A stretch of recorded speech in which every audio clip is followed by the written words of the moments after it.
I recently had someone ask me if I thought the election was stolen. How do you answer that? So I want to ask you a question. Do you know anything about gatekeepers? I want you to consider for a moment that you yourself are going to run for office.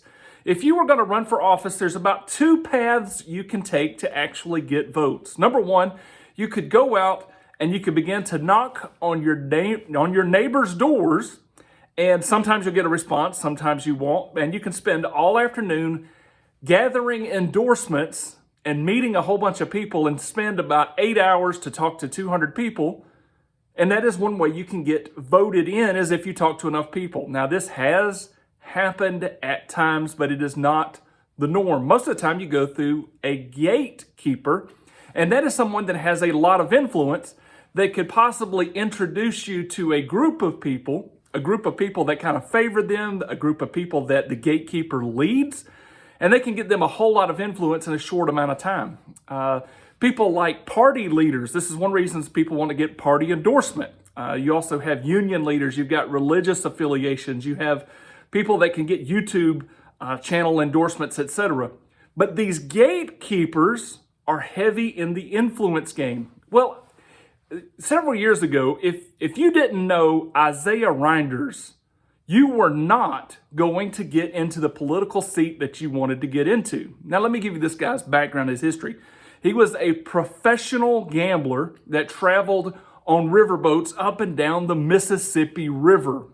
He was a bad dude. He was a knife fighter and a gunfighter.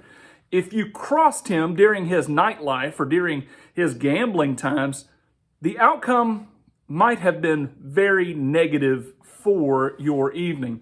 Well, eventually Isaiah Reinders began to understand that his craft, his badness, his terrible influence could actually be put to some really productive work in New York City. And so he traveled up to New York City and built the Empire Club. Now, this Empire Club was a group of people that the citizens around would call the sluggers. Punching, fighting, kicking, sluggers, somebody that will slug you when you're not looking. Well, he put together this group of sluggers, and if you did not have his party endorsement, if you were holding a political rally, he would gather his sluggers together and they would bust up your rally. So imagine this. You're trying to get into office and you're putting up flyers and you're telling people you're going to have this meeting, and you have to talk to the general public. And since he had men everywhere, eventually you'd run across one of those men like, oh, they're having a rally over here. Let's go bust that up. Can you imagine that kind of pressure to try to get into a Senate seat, but have this horrible mob come and try to destroy everything you're doing? Not only that, not only did he bust up political gatherings, but he would come in and put armed guards, you heard that right, armed guards at the ballot boxes, and everybody knew which party they were for. And I'm going to leave that to you to go figure out which party this was for. And he would leave these armed guards there to intimidate people not to vote. And the people would, most of the time, just abide by what they were told to do. Now, abolitionist Wendell Phillips came through, and he wanted to speak against slavery, and he was going to speak at the Broadway Tabernacle. And Isaiah Reinders was like, no, he's not. And they came in and they said, if you speak, we're going to tear down this building and we're going to mob the people here. And so Wendell Phillips, to actually speak at a later time, had to come back under armed guard to be able to just spread a simple message about anti-slavery. So you've got to understand, this guy was, Isaiah Reinders was very influential.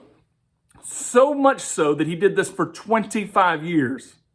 And he kind of branched out and went to Philadelphia, Baltimore, New Orleans to teach them how to build a one-sided voting political machine.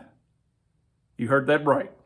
And he is given credit for getting James K. Polk, Franklin Pierce, and James Buchanan into the presidency of the United States of America.